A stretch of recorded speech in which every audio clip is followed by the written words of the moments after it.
داووا مرضاكم بالصدقة. فاستمعوا إلى هذه القصة.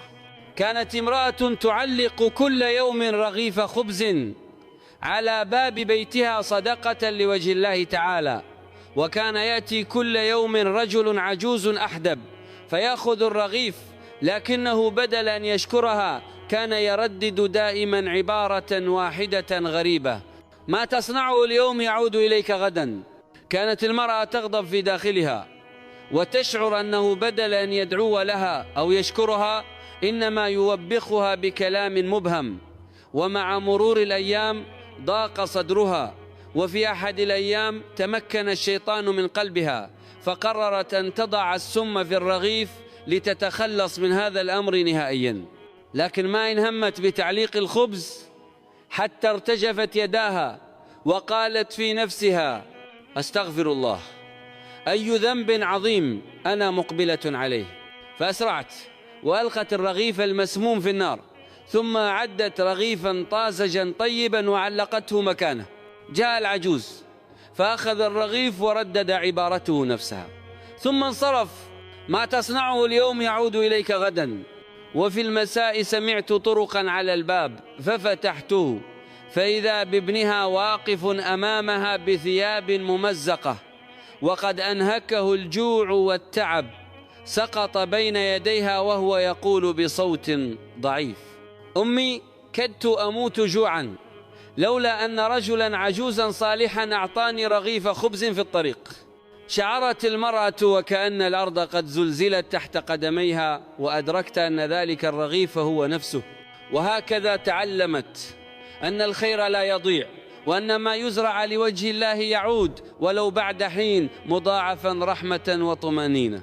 ونختم بقول الله تعالى على لسان نبيه يونس عليه السلام: لا إله إلا أنت سبحانك إني كنت. قال الله تعالى: يا أيها الناس قد جاءتكم موعظة من ربكم وشفاء لما في الصدور وهدى ورحمة للمؤمنين. فاستمعوا إلى هذه القصة. كان هناك رجل تجاوز 60 من عمره يقرأ القرآن الكريم لكنه لا يحفظ منه شيئا، فسأله حفيده: ما فائدة قراءتك للقرآن وأنت لا تحفظ منه شيئا؟ قال الرجل: سأخبرك لاحقا، ولكن بعد أن تملأ هذه السلة من ماء البحر. ثم أعطاه سلة كانت تستخدم لنقل الفحم. أخذها الطفل وتوجه إلى البحر ليملأها بالماء، لكن الماء كان يتسرب من الفتحات الموجودة فيها كلما حاول ملأها. قال الولد: إن الماء يتسرب منها ولن تمتلئ أبدا. فقال له الرجل: جرب مرة أخرى. فحاول الولد مرات عديدة ثم غضب وقال: لن تمتلئ أبدا. فقال الرجل للطفل: ألم تلاحظ شيئا في السلة؟ قال الطفل: نعم، كانت مليئة ببقايا الفحم، أما الآن فقد أصبحت نظيفة. فقال الرجل: هذا تماما ما يفعله القرآن الكريم بقلبك، فالدنيا وأعمالها تملأ القلب بأوساخها، والقرآن الكريم كماء البحر يجلي الصدر ويطهر القلب حتى وإن لم تحفظ منه شيئا. فاللهم اجعل القرآن الكريم ربيع قلوبنا ونور أبصارنا وجلاء همومنا وأحزاننا. ونختم بقول نبي الله يونس عليه السلام: لا إله إلا أنت سبحانك إني كنت من الظالمين. هل سمعتم بقوم أهلكهم الله فمسخهم قردة وخنازير؟ فاستمعوا هذه القصة. كان هناك قوم من بني إسرائيل يسكنون قرية على شاطئ البحر، وقد ابتلاهم الله بأمر عظيم، إذ حرم عليهم الصيد يوم السبت وأباحه لهم في سائر الأيام. لكن السمك كان يظهر لهم بكثرة يوم السبت ويختفي في بقية الأيام، فضعف بعضهم أمام الفتنة وراحوا يفكرون في حيلة يتحايلون بها على أمر الله. فانقسم أهل القرية إلى 3 طوائف.